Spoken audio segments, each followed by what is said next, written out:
So things are starting to intensify a bit as we get a few weeks into the Donald Trump administration.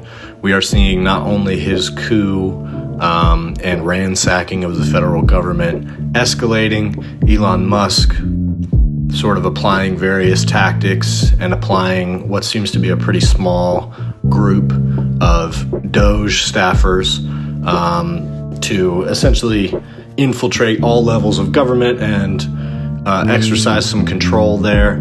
The idea that they have read-only access and not write access to the coding of these agencies appears to be a complete lie. However, there are some court challenges to Elon's access of these different systems that are starting to gain some momentum and stopping up the works a little bit, which isn't a permanent solution, and we should temper our expectations of the courts to really prevent this action from happening, this coup from taking place. However, the more they can be slowed down, the better. The less they'll be able to get away with, the more scrutiny will be on them, and the more resistance can be mounted. And so we are at that moment here early on where the more resistance that we foment at this moment to any and everything that we can that's happening within the federal government, the better.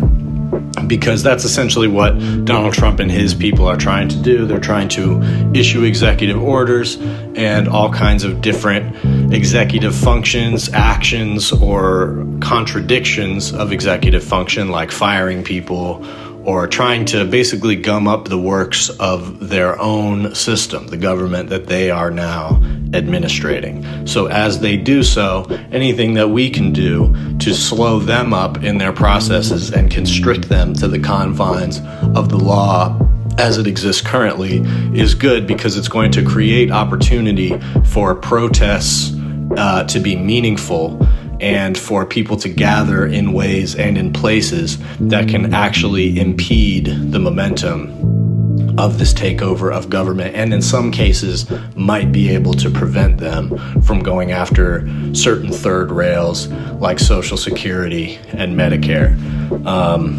In my hometown, Cincinnati, Ohio, there was a small group of Nazi demonstrators. I believe they're called the Hate Club, or that's at least what they're being called. I don't know if that's what they call themselves. But they've popped up at a few different places in Ohio, and they went and demonstrated on a bridge over a highway in Cincinnati and were pretty immediately confronted by people in the neighborhood who took their flag from them, chased them off, and I believe damaged a car that they left behind. So they basically were scared off by members of the community. And this was a very small group of white supremacist demonstrators. Like I've said, they've gone to other places. Another time that they popped up recently was in Columbus, where they were confronted by people throwing things at them like bricks and I think the classic cans of soup, things like that. And they said that that was the most violence that they had ever been confronted with. And then upon trying to demonstrate in Cincinnati, I guess they made the wrong choice in terms of where exactly they were. They were not expecting a community response in the way that they got. And the names and faces of those guys have been revealed as well. So I'm going to put that out there for people's information. Some of these guys come from, I think, Illinois or different areas in the Midwest. So they're not necessarily from Ohio. Some of them are, I'm sure, but I think the leader of this group is not. And he has been to jail for murder. He's bounced around to different chapters of white supremacist groups. And for some reason, they have decided to target Ohio as where they think they can get away with doing these demonstrations. So the response of people in Cincinnati, in the Lincoln Heights neighborhood, is exactly the way to respond to Nazi demonstrators of any kind, because they do not have numbers on us. The only way that they can bring out large amounts of people is if they gather people from all different reaches of the country, which is what they did on January 6th. People from pretty much every state participated in January 6th because that was a real organizing effort on the part of people like Steve Bannon and Charlie Kirk and others like that, who put out the call for people from all different states gather on Washington, D.C. But when you have these smaller Nazi demonstrations in places in the Midwest, they usually do not have large numbers, and they will show up with their guns and trying to display some kind of show of force, but the truth is they don't really have that much force behind them. And so when the community responds instinctively the way they did in Cincinnati, when people hear about Nazis and go confront them instantly, what that does is it creates a wave of a response that multiple people can jump on, and that wave overwhelms demonstrators like this almost every single time. Every time that there is some kind of rally that they try to have, white supremacist organization that tries to gather in public, if people, anti-fascist, Black Lives Matter demonstrators, counter-protesters, can be made aware of these people's presence and where they're going to be, they almost always get beaten out by numbers. We have numbers on them. And so that's important to recognize, and it's important not to be afraid to confront these people when you see them.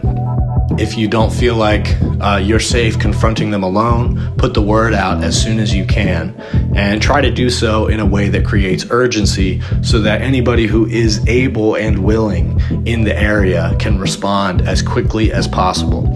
And platforms like Facebook or Instagram can be useful for this. I don't really like using meta platforms at this point, but I have to say that Facebook is useful for getting information about these people out quickly, for going live, doing live streams, which can alert people to the location of a certain incident very quickly. And these are the kind of things that people in the hoods in Cincinnati are well aware of. And so the various disputes that go on between people, a lot of it has to do with, FaceTiming when you see somebody, and just demonstrations like that of people's public location, and using those tools to find people who are your enemies and go confront them. So applying those kinds of tools to Nazi and white supremacist demonstrators, fascist demonstrators of any kind, is very important. It's important for people to be able to know quickly where something like this is happening and how they can respond. And then we need to apply that same strategy of quick flashpoints of response to a much wider degree anywhere that we can. And if possible, try to replicate the effect that I mentioned earlier, where people from different states gather in a place, in a particular pressure point, where a certain goal is trying to be achieved, where a certain process can be stopped up or halted or interrupted. And that is how we win, because we have the numbers. We still have the numbers. And there is going to be fascists that want to engage in street violence, that are going to try to provoke, or they're going to willingly put themselves in positions to be provoked.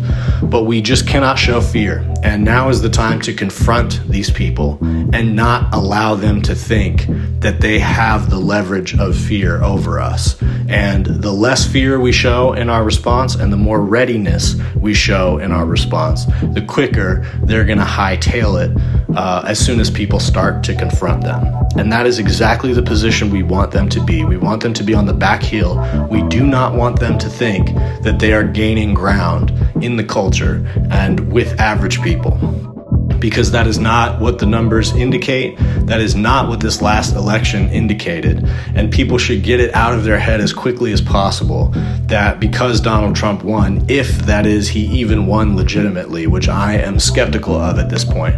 But even if it was a legitimate win, it was not because a huge portion of the electorate embraced Donald Trump. In fact, he got about the same amount of votes as he has gotten in every election. So the coalition that elected Donald Trump is still relatively the same, despite the fact that there has been some churn or a little bit of appeal within certain demographics that were allergic to Donald Trump before. And so you see a little bit of the shift in numbers there, but it's not such that it adds very much to his coalition. The number of people that elected Donald Trump is relatively small, and the number of people who want to engage in this type of fascist street violence is even smaller, and they are not well organized, and they're spread across the country, scattered, you could say. Whereas people who oppose Nazis and people who oppose fascism are everywhere in this country. So the closer connection you can build with people in your community to have a ready-made response and to know what you're going to do if you do find yourself in a position where you're confronted or you are confronting one of these groups. They employ things like bear mace. They have their weapons on them.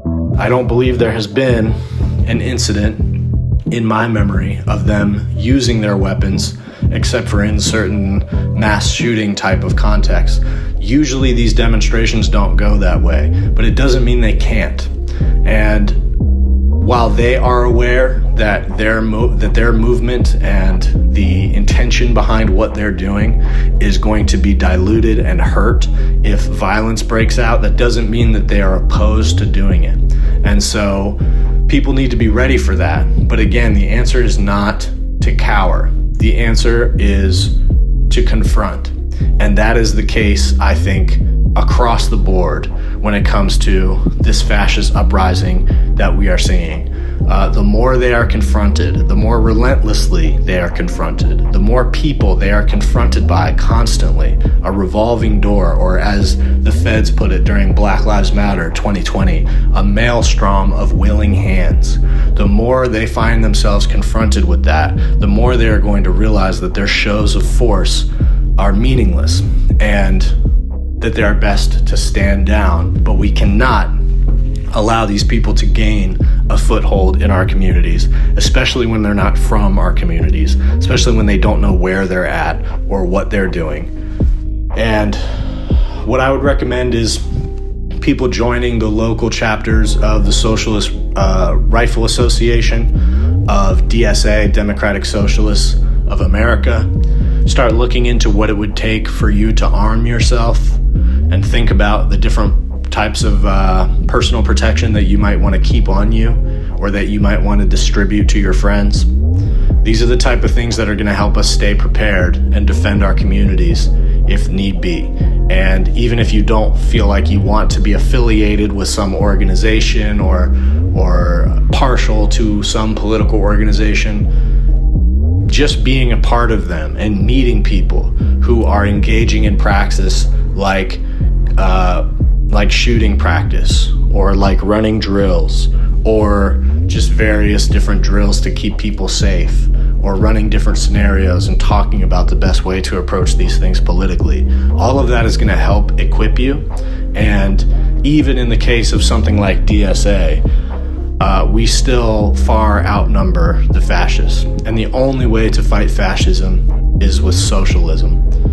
The sooner we recognize that, the better off we'll be and the more powerful our response will be. If we hide from that reality, then we are just crippling our own movement and we are taking the teeth out of our own movement. And this is what the Democrats have. This is the situation that the Democrats have put themselves in, where they're trying to oppose this fascism, but the institutions that they're appealing to in order to oppose this fascism are the same institutions that have allowed it to happen in the first place.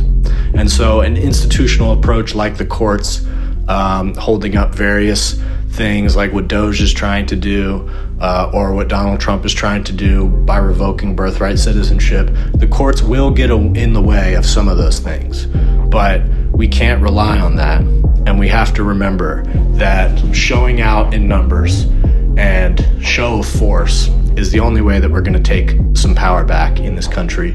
I think we should also push for a general strike as soon as possible, with the aim of removing Donald Trump and J.D. Vance from office and instituting rules that a president is not immune from crimes committed while in office, etc. And do not underestimate the idea that if Republicans are forced to, because of the various pressures that might arise from them destroying the federal government, attempting to attack and destroy the labor movement in America, there's going to be pushback to that. And if a general strike was to be mounted or even approached in America, and the threat of it was real and credible, the Republican Party is going to bend to whatever the demands of that general strike are. So, show of force and labor action are the only things that are really going to save us in this country. And aside from organizing with various organizations and chapters that might be near you and beginning to talk to people about how you can spread the word, the other thing you can do is push for those type of organizations everywhere you can. Push to organize your workplace, push for a general strike to anybody that you talk to. Make sure if you know immigrants in your community, people who might be at risk from being harassed or arrested by ICE, talk to them about their rights, inform them of their rights, get some cards that you can pass out to them. I'm going to put up some information and some links to some information that people can use to make sure people are informed about their rights, telling people what their rights are, and encouraging them not to engage with ICE unless they have a warrant, which they need in order to enter any vicinity. You do not have to answer the questions of an ICE agent. And exercising those rights and letting people know that they need to exercise those rights, remain silent, not let ICE in unless they have a judicial warrant. These things do make them go away and take away their power to do anything. And so the more we do that, the more we gum up the works, the less they're going to be able to gather all of the people that they're trying to gather and do so with abandon. And the more this scheme to deport as many brown people as possible is going to fall apart. So show up in numbers, stay inspired, stay dedicated. Remember that we can do this. They do not have the numbers advantage over us. And so all we need to do is take advantage of every flashpoint that we can to push as many people to participate in resisting this fascism as we possibly can. And eventually the flashpoint will come that enough people get involved that their effort becomes completely overwhelmed and we win. If you like the content of this channel, consider becoming a member. I'm going to be posting lots of exclusive content on there going forward, read-throughs of different literature, exclusive podcast content possibly. I'm going to be posting a lot of music on there as well. If you like the music that accompanies these podcasts, all of those tracks are going to be available as members only, exclusive content. So consider that as a way to support this channel going forward, or just toss a like and a subscribe, and let's keep it growing.